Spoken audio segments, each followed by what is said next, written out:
सभी मान्यवर, हमारे सुहृद,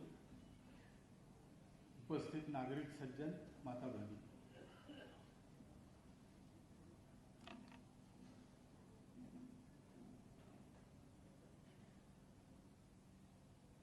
कर्तृत्व संपन्न लोगों के चरित्र लिखे जाते हैं।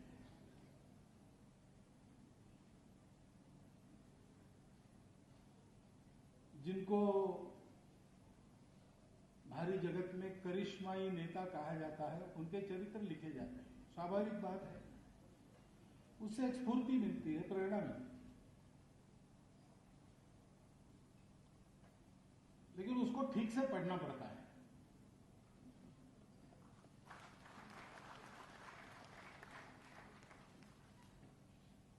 क्योंकि जैसे अमित भाई ने कहा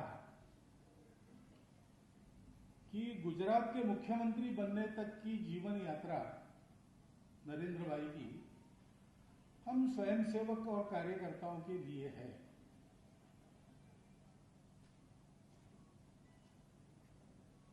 उसी स्तर पर वो अगर चलती रहती तो आप नरेंद्र भाई का नाम नहीं जानते, क्योंकि वो हमारे स्वयंसेवक है, हम जानते हैं। उस यात्रा के महत्व को भी हम समझते, लेकिन वो हमारे लिए ही रहता है। दुनिया को इतनी फुर्सत नहीं है कि वो ऐसे लोगों को देखे। वास्तव में उनको देखना चाहिए, लेकिन नहीं देखते।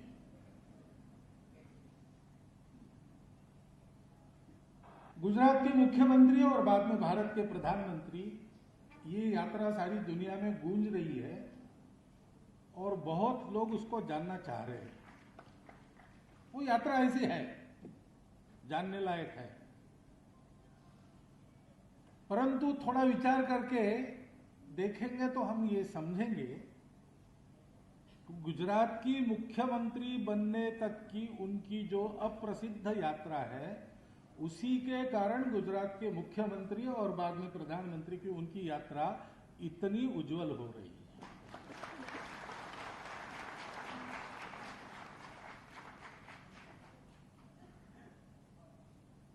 चरित्रों को लिखने का काम लिखने के लिए तो कोई भी कर सकता है, लेकिन चरित्र को समझकर लिखने का काम करने के लिए वैसा ही व्यक्ति चाहिए।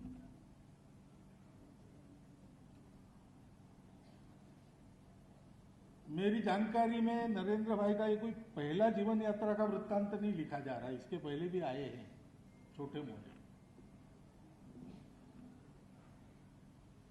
लेकिन इसके प्रकाशन में पाठक जी ने सोचा कि मैं इस पुस्तक का लोकार्पण करूं, और मैंने हाँ कही। सामान्यतः मैं नहीं जाता हूं, इसमें मैंने हाँ की।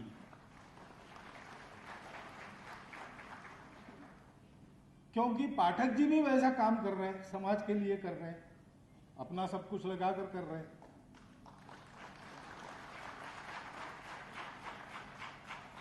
और वो भी अब प्रसिद्ध हो रहा है, तो प्रसिद्धि के प्रकाश में रहकर भी अपने व्रत को निभाते हुए चलना, जैसा नरेंद्र भाई कर रहे हैं। नरेंद्र भाई एक व्यक्ति के नाते, एक स्वयंसेवक के नाते, एक कार्यकर्ता के नाते गुजरात के मुख्यमंत्री बनने के पहले जैसे थे वैसे आज भी है। सारी दुनिया में नाम हो रहा है, लगातार प्रसिद्धि हो रही वगैरह। इसका परिणाम उनके व्यक्तित्व पर, कर्तृत्व पर, नेतृत्व पर नहीं है। ऐसा पाठक जी का भी है, तो उनकी इस यात्रा को वो समझ सकते हैं।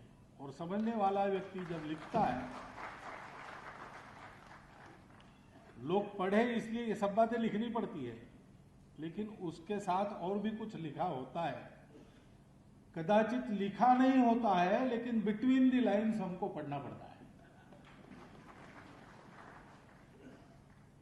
आज हम इस चरित्र को उस दृष्टिकोण से पढ़े, इसकी आवश्यकता है। नरेंद्र भाई के लिए नहीं, हमारे लिए है। क्योंकि 1000-1500 वर्षों से नीचे जाते जाते अपना देश जहां पहुंचा, वहां से उसको 1000-2000 वर्षों के पहले वो जो था उससे भी ऊंचा बनाना है।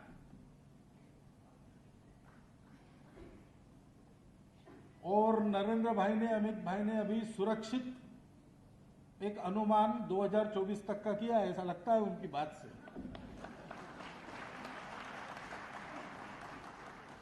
लेकिन ये काम तो और करना पड़ेगा। बहुत सी बातें हैं, सब बातें सरकार नहीं कर सकती। समाज के एक एक व्यक्ति को वैसा तैयार होना पड़ेगा।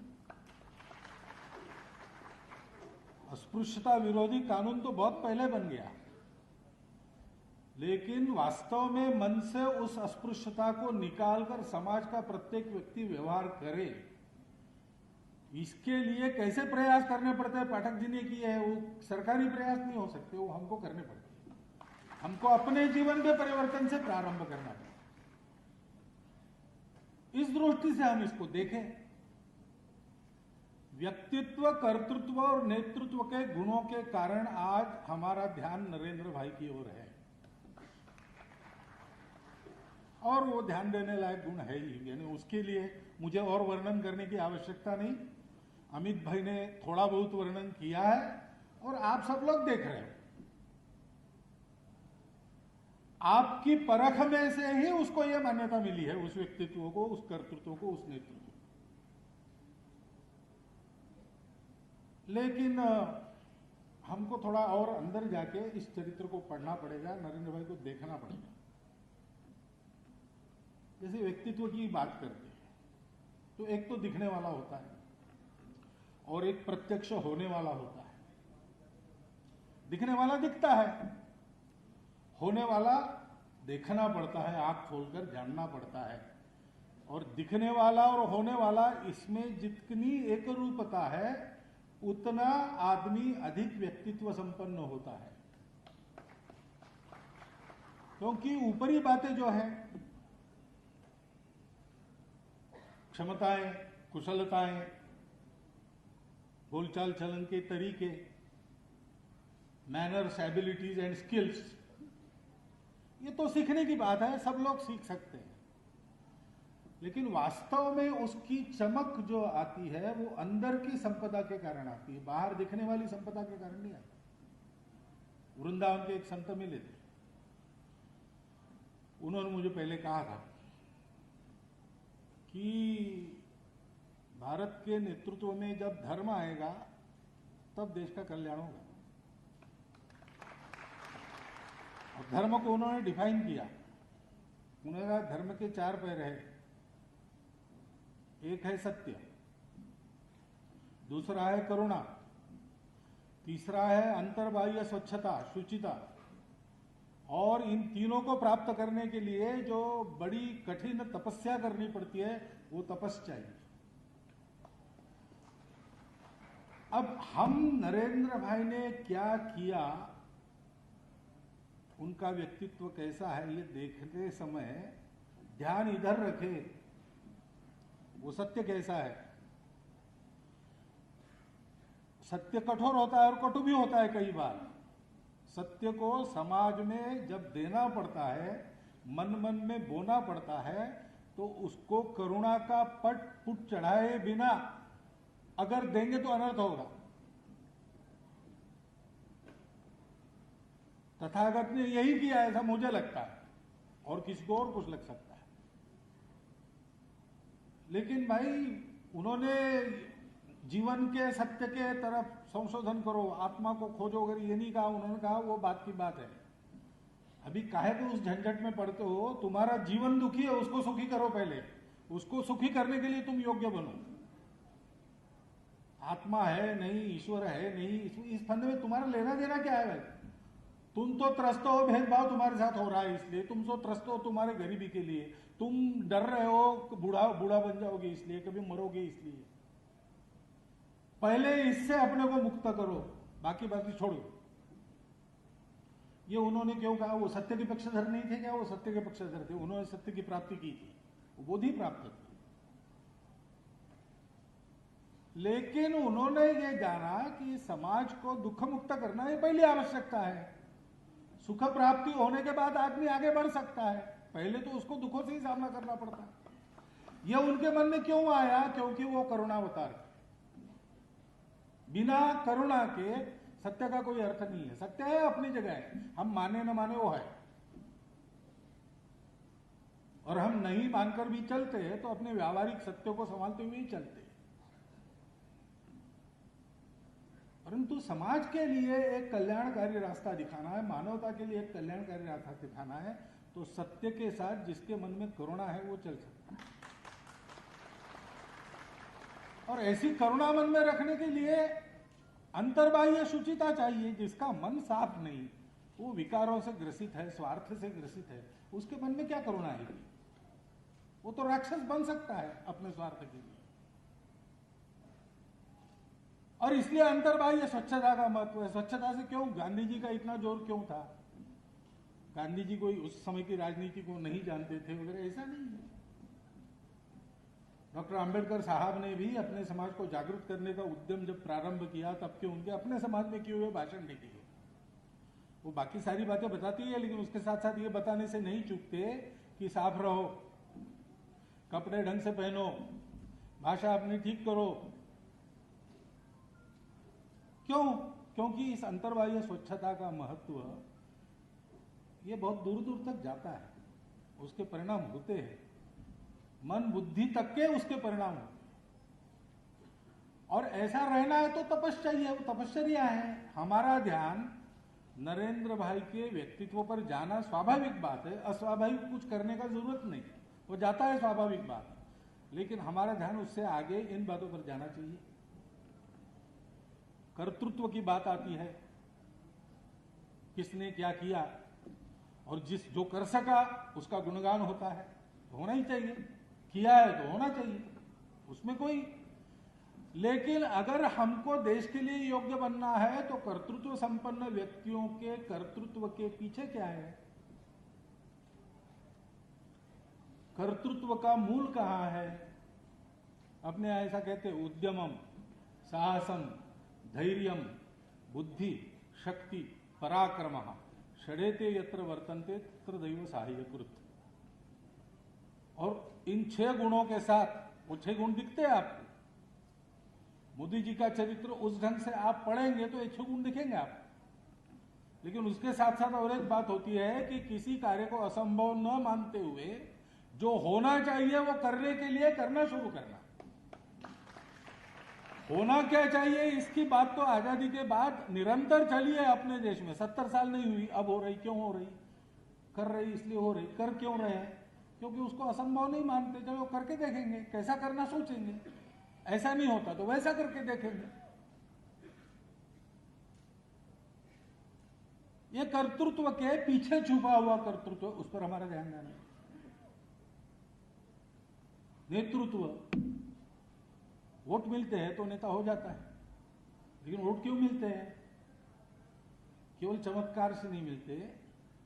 वोट प्राप्त करने के लिए प्रयास करने वाले तो साथी रहते हो, साथ काम किए हुए रहते, वो देखते हैं व्यक्ति को, उनको ये अनुभव आता है कि ये आदमी कैसा है, पात्र, त्यागी, योग्य व्यक्ति के लिए छोड़ने वाला, देने वाला, गुणे रागी, गुणों पर प्रेम करने वाला। हाथ पकड़ के पाठक जी को मंच पर क्यों ले गए? प्रदर्शन देखा तब ध्यान में आ गया कि इनके करने में गुण है, और गुणवान व्यक्ति को समाज की आवश्यकता है, समाज को गुणवान व्यक्ति की आवश्यकता। भागी परिजन ही सह, सबके साथ बांट कर लेता है, अकेला नहीं होता। शास्त्रे बोधा, शास्त्रों को जानता है, और जिन शास्त्रों को जानने की आवश्यकता है उनको जानने का प्रयास करता है। रणे योद्धा, रण में योद्धा, जब रणांगन का प्रसंग आता है तो आगे बढ़ता है। ये नेतृत्व के पीछे के नेतृत्व गुण है। दिखने वाली बातों का अनुकरण संभव नहीं है सबसे। हर एक आदमी अलग अलग होता है, वो अलग अलग काम कर सकता है, और जैसा उन्होंने किया बिल्कुल वैसा हम करेंगे ऐसा संभव नहीं है। महाराष्ट्र में एक बार हमारे कार्यकर्ताओं ने सोचा, शिवाजी महाराज के राज्याभिषेक के 300 वर्ष पूर्ण हो गए, प्रत्येक घर में शिवाजी महाराज का संदेश पहुंचाएंगे। अब आज से भी शाखाएं उस समय कम थी, 70-71 की बात है। अब प्रत्येक गांव में पहुंचना कैसे है, तो कार्यकर्ताओं ने समय दिया, प्रवास किया। एक कार्यकर्ता ने सोचा शिवाजी महाराज का संदेश पहुंचाना है, तो उनके जो साथी थे मावड़ा, जिनको मराठी में कहते, वैसा वेश धारण करके घोड़े के बैठकर मैं अपने ब्लॉक में सब गांव में जाऊंगा। और घोड़े पर बैठकर वो निकले, 3 दिन प्रवास करके आए, लेकिन घर के सामने वो घोड़े पर उतर नहीं सके, घोड़े से उनको उठा के उतारना पड़ा। शिवाजी महाराज ने किया होगा घुड़दौड़ सतत घोड़े पर बैठकर।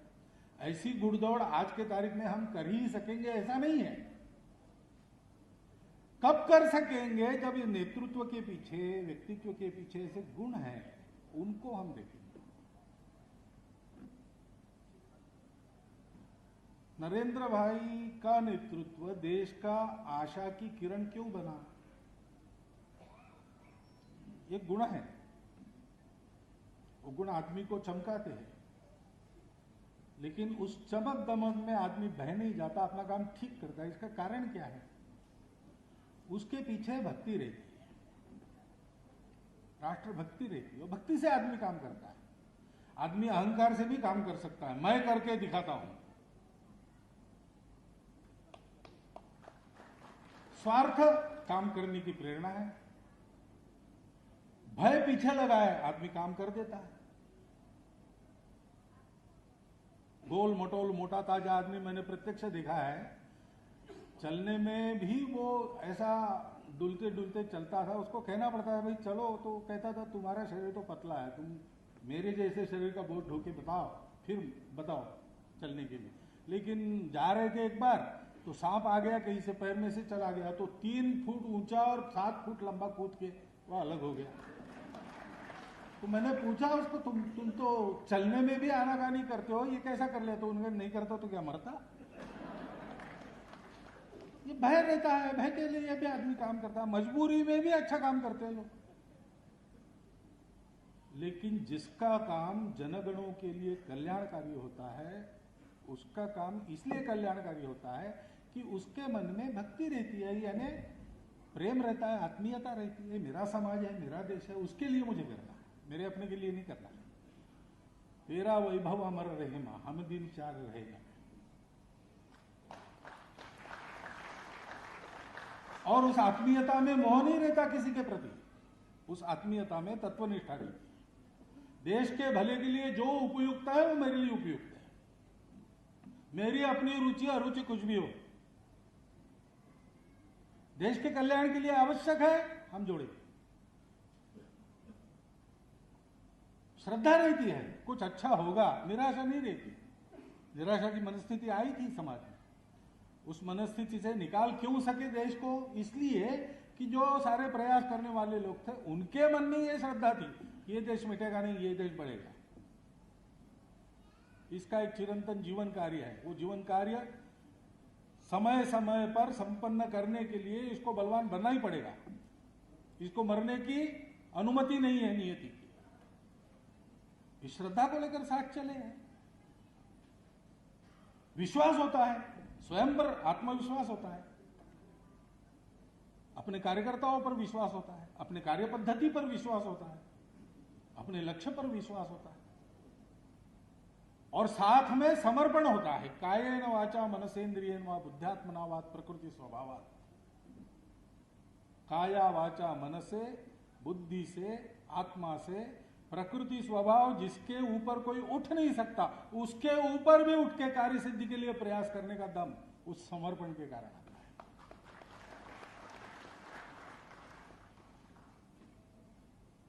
ये भक्ति सीखनी चाहिए, ये भक्ति देखनी चाहिए, कितनी है, कहां है, खोजनी चाहिए, उससे सीखना चाहिए। हम ये कर सकते हैं। क्या करना पड़ेगा हमको, वो उस परिस्थिति पर निर्भर पड़ेगा। आज प्रधानमंत्री बन गए नरेंद्र भाई, इसलिए बहुत कुछ कर पा रहे हैं। कल हो सकता है यह मौका आएगा कि जिसको कुछ करना है उसको प्रधानमंत्री नहीं बनना, ऐसा भी हो सकता है। तब हम क्या करेंगे? तब हम प्रधानमंत्री बनेंगे नहीं बनेंगे बात अलग है। हम उस भक्ति के साथ काम करेंगे और विवेक के साथ काम करेंगे। विवेक रखना पड़ता है, बिना विवेक के कोई कार्य सफल नहीं होता है। रास्ता चलना है तो रास्ता तो टेढ़ा मेढ़ा हो जाता है। यहाँ से और नागपुर जाना है, ट्रेन में बैठकर जब जाते हैं, विमान में भी बैठकर जब जाते हैं, आसमान में तो कुछ अवरोध नहीं, फिर भी कहाँ टर्बुलेंस है क्या है देखकर उस विमान को भी टेढ़ा मेढ़ा, सीधा नहीं जाता, वो टेढ़ा मेढ़ा जाता है। लेकिन टेढ़ा मेढ़ा जाकर भी नागपुर पहुंचता है, क्योंकि एक बार टेढ़ा हो गया तो दूसरी बार टेढ़ा करके लाइन पर लाने का वैमानिक का वाहन है, कौशल्य है। जीवन ऐसा ही है, जीवन में काम करने के लिए सीधा नहीं जा सकता, लेकिन लक्ष्य क्या है, वो नित्य है, वहीं जाना है। अभी तात्कालिक परिस्थिति में इधर जाना पड़ा, कल वहीं जाना है, पहुंचना वही है। ये नित्य है, उसका विवेक, नित्य अनित्य विवेक, सारासार विवेक। कई बार माध्यमों में डिबेट में आप देखते हैं कि जो शीर्षक मुख्य मुद्दा रहता है डिबेट का वो छूट जाता है, दूसरी बातों पर चलता है। खूब चिल्ला चिल्ला के बोलते, अरे भाई डिबेट का मुद्दा क्या है, नहीं वो तो छूट गया। सार रखना, असार को छोड़ देना। रामकृष्ण परमहंस के पास एक गए साधु, उन्होंने कहा 12 साल हिमालय में एक पैर पर खड़े होकर तपस्या की और ऐसे बन गए वैसे बन गए। क्या कर सकते, पानी पर चल सकते, गंगा पर चल के दिखाया उन्होंने। रामकृष्ण हंसने लगे, पूछा उसने कि क्या बात है भाई, हंस क्यों रहे हो? तो बोले भाई हम रोज 2 पैसा देकर गंगा के पार जाते हैं और वापस आते हैं, उसके लिए 12 साल तुमने गवाए हिमालय में जिंदगी। तपश्चर्या सत्य को पाने के लिए होती हो, तुम सिद्धि पाके बैठ गए। ये सारासार विवेक पाएंगे, और मन वचन कर्म का विवेक चाहिए। विवेकहीन कर्म, विवेकहीन सोच, विवेकहीन वाणी अनर्थ करती है। अनर्थ करने का उद्देश्य न होकर भी वो हो जाता है। ये सारी बातें उस व्यक्तित्व, कर्तृत्व, नेतृत्व के पीछे कहां कहां है, कैसी कैसी है, उसको अगर हम पढ़ेंगे उस पुस्तक में, तो नरेंद्र भाई कर रहे बहुत अच्छी बात है। अपने समाज की एक बुरी आदत है, उनको एक ठेकेदार की आवश्यकता लगती है हमेशा, और अभी उनको एक ठेकेदार, अच्छा समर्थ ठेकेदार मिल गया है समाज के कल्याण का। खतरा यह है कि ठेकेदार के सर सब मर देंगे हम लोग और हम लोग सो जाएंगे। ऐसा नहीं होना चाहिए।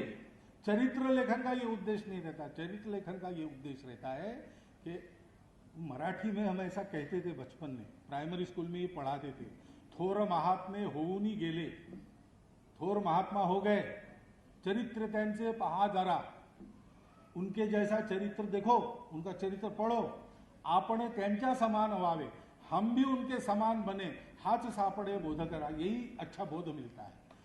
लेकिन उनके जैसा है, यानी नरेंद्र भाई की दाढ़ी है, मेरी भी दाढ़ी होगी, वो जैसे कपड़े पहनते वैसे कपड़े पहनूंगा, वो जैसा बोलते वैसा, ये नहीं है। ये दिखने वाली बातें हैं। दिखने वाली बातों के पीछे जो होने वाली बातें हैं, जिसके कारण दिखने वाली बातों से इतने बड़े काम हो गए, उन होने वाली बातों को इस चरित्र में पढ़ना और उन होने वाली बातों का अनुकरण करके चलना, इसकी आवश्यकता है। इस दृष्टि से हम ये चरित्र पढ़े, ऐसा आप सबके सामने अनुरोध रखता हूं और मेरे 4 शब्द समाप्त।